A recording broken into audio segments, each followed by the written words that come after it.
1 hour and 42 minutes so far. We're going to do another time to mow on this tower property, this time with 3520, 6-foot Rhino single spindle cutter. Let's get started.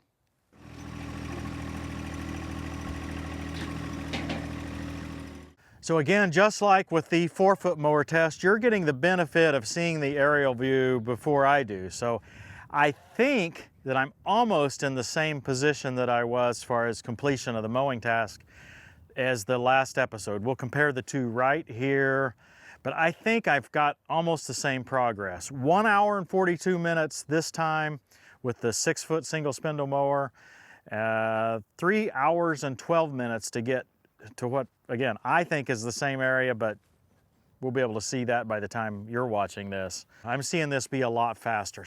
Let's compare the situation. The grass is not as tall, but I don't really think that's going to affect the overall timing as much as some other items, but it does affect one aspect. It's affecting the cut quality dramatically.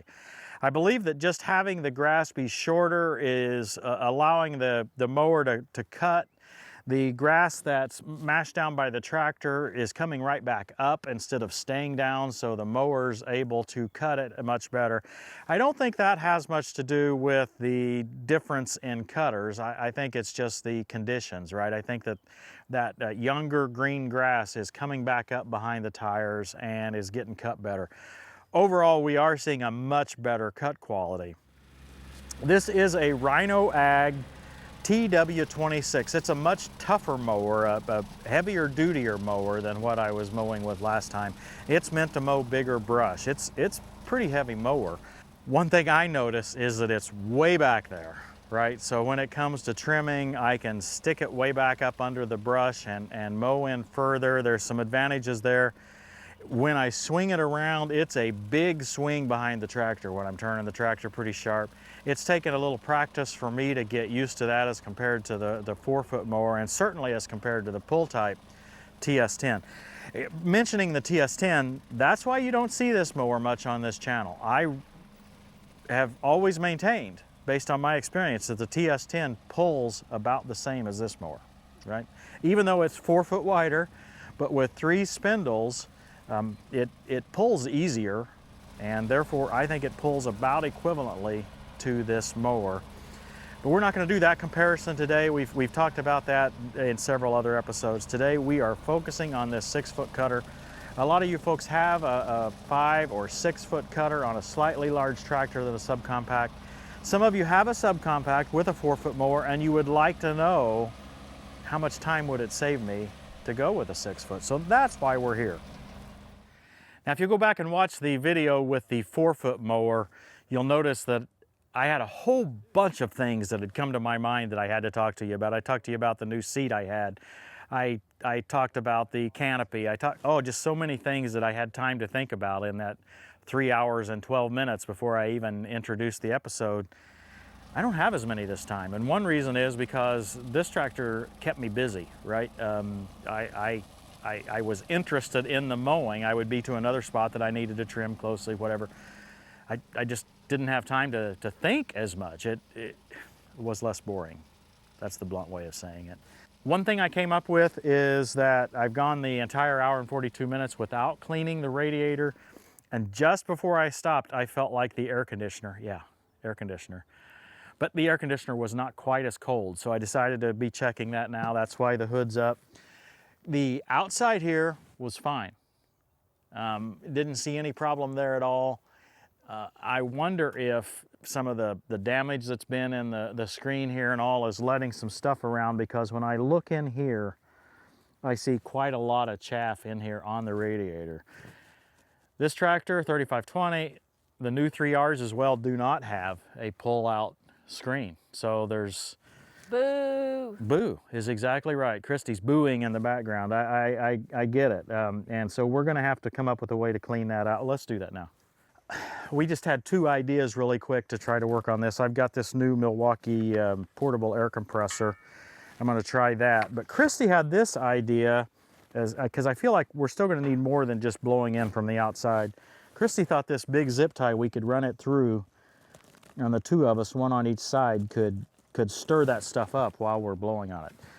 My plan is to blow this way while Christy's on this side. Uh-huh, right. Maybe not. You seeing anything come out over Yeah, there? there's some stuff coming out.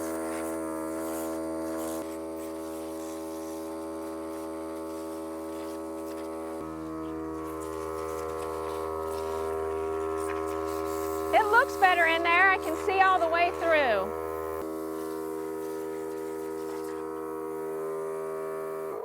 I've got a radiator genie, but I don't have the little adapter plumbed up here on my portable air compressor yet, so I can't use my radiator genie In the field here. in the field, so yeah. Well, that may help your air conditioning, but what's going to help my air conditioning?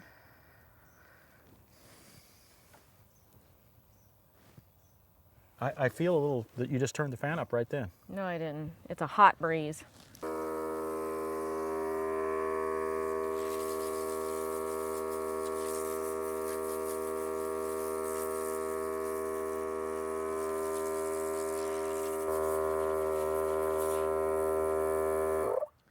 This thing's kind of loud.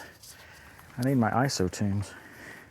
I thought you were about done. I think I am about done, but it still was annoying me, so I'm going with the ISO tunes. Use code TTWT, isotunes.com.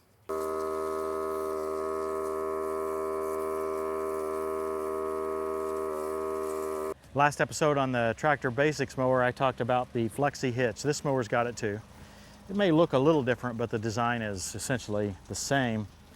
And I've just been running the 3-point top link all the way extended so that it's got as much flex as it wants. Even when I pick up the mower with the 3-point hitch, the tail wheel stays on the ground. And then when I want to transport on the road or for whatever reason pick the tail wheel up, I can shorten the top link to do so. That's just kind of how I've been running it, and it seems to have been working well like that. Let me compare the experiences a little bit. With the 1025R, I was hot. As I mentioned, I picked up poison ivy on the neck. I mowed through the same poison ivy today. I still need to get that sprayed. But with this tractor, I have air conditioning. It's been very, very pleasant. It rides better, right? I'm not going to say this is smooth. This is a rough field. In fact, that's the speed I'm going, is however fast I can stand it without, throwing myself against the roof or out of the seat or whatever. So it's rough riding. For this tractor, I'm going about 3 miles per hour most of the time, 3.2, 3.5 sometimes. But most of the time, 3 miles an hour is about as fast as I can go. On the 1025R, I didn't have a speedometer, but I would expect it was in the 2 mile per hour range at max. I'm trying to use the same approach. I mowed strips around the field, only I didn't go as many trips because I didn't need it. So I only went, I believe, 3.5 trips around. I eventually did a little more on this end down here, but I mowed, trimmed the same areas around those trees and everything, tried to cover exactly the same areas. I noticed that in some places, I felt like the trimming went a lot faster with the 6-foot mower.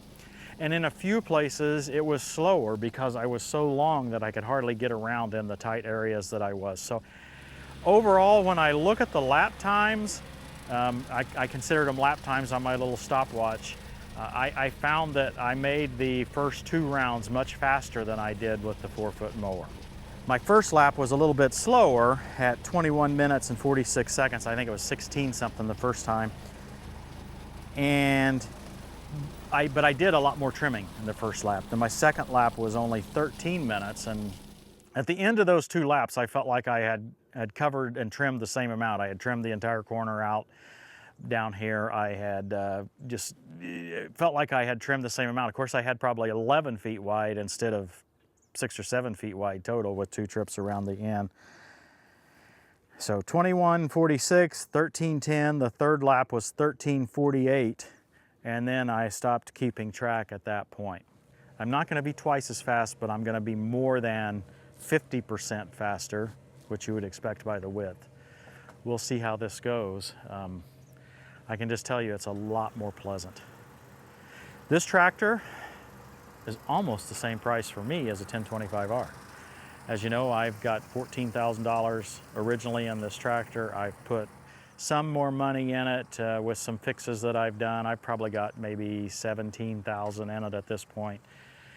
I'm not saying you could get one for this price, but it's a high hour tractor, but it feels like a new one, you know, so from the comfort standpoint, it's very nice. I've got the improved air conditioning. You know, I did all the work on the air conditioning. You can go back and look at a video on that where we've insulated the cab roof. We've done everything we can. We've insulated between the engine compartment and the cab a little bit. We've done everything we can to improve the efficiency of the air conditioning, and I believe I'm seeing the results of that. It's staying nice and cool. It's 88, I believe, right here, right now. Christy's complaining back there, but... The part in my hair is going to get sunburned. The part in my hair is going to get sunburned too. Yeah. I understand it's hot, but in the cab it's staying very nice, and that is an issue on a lot of these 3 and 4 series tractors, keeping them cool. Christy, I'm going to do some more mowing here, and as far as I'm concerned, you can go back to the AC for a little while and catch me when we get closer to done.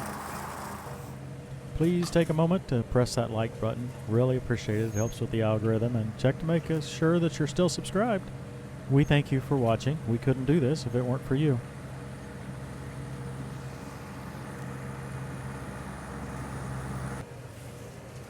Okay, trimming is about all done.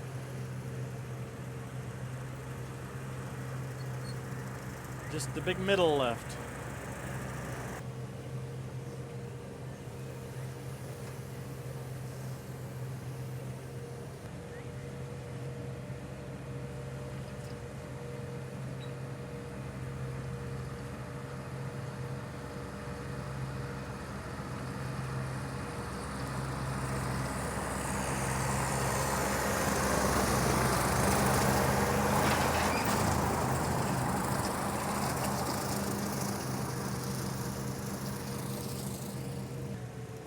Now, if you'll go back to the 4-foot mowing video, this is some of the area where we were showing you the new suspension seat and how nice it was.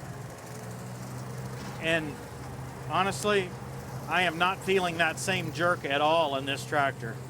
Just having the larger tires, a little bit longer wheelbase, I'm not having that issue at all.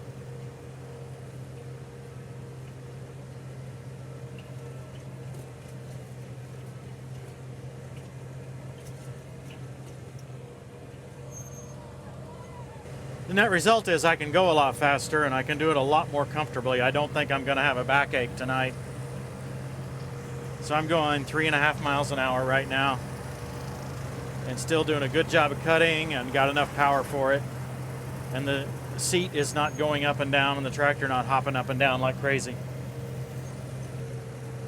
The matted grass is the heaviest right in here as anywhere in the field. Must be some pretty good soil here. But I can still pull this mower 3.2 uphill, over 3.5 downhill. And yeah, you don't see much of a hill, but I can feel the difference.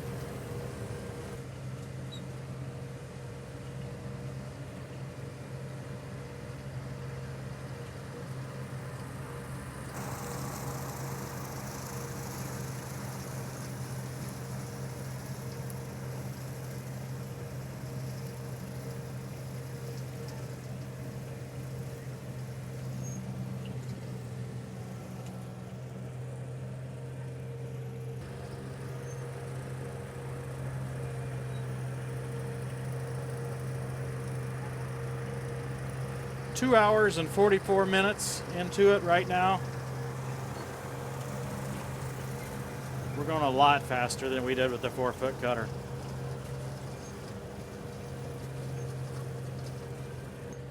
My first estimate on the size of this property was 5 acres, and then I used Google Maps and drew a whole bunch of little lines to try to get a more accurate reading, and with that we came up to 4.31 that I'm mowing. I suspect it is a 5-acre property by the time you count some of the trees and all.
Watch close and you'll see me fly the drone just above 2 power lines. I didn't realize how close I was to the top one.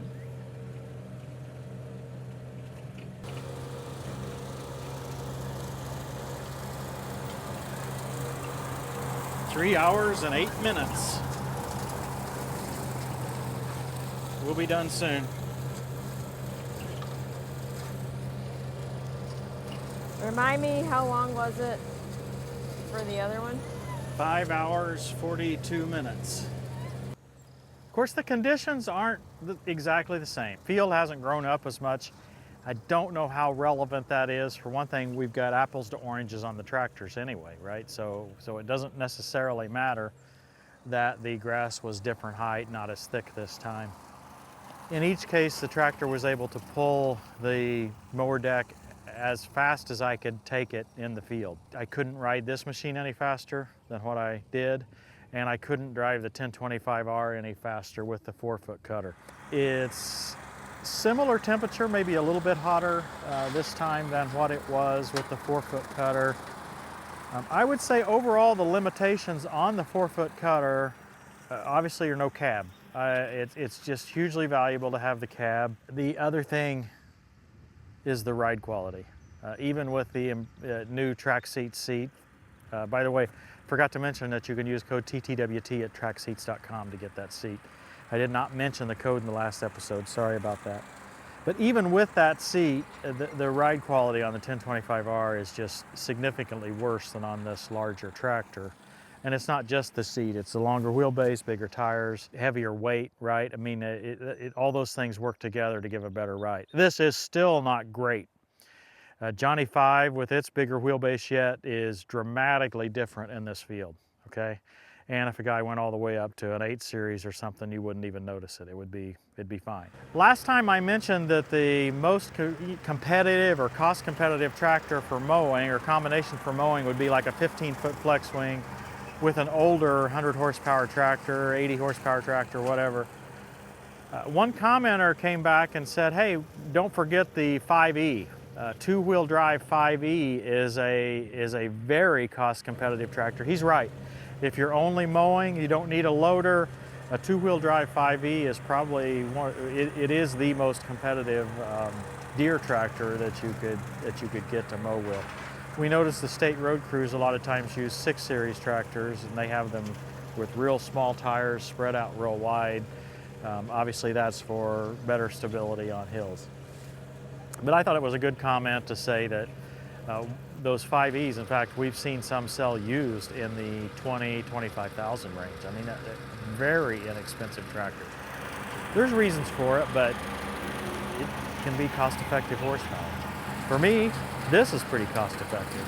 Finding this old machine was a pretty cost-effective deal. I've got two more time tests we'd like to do on this tower property mowing.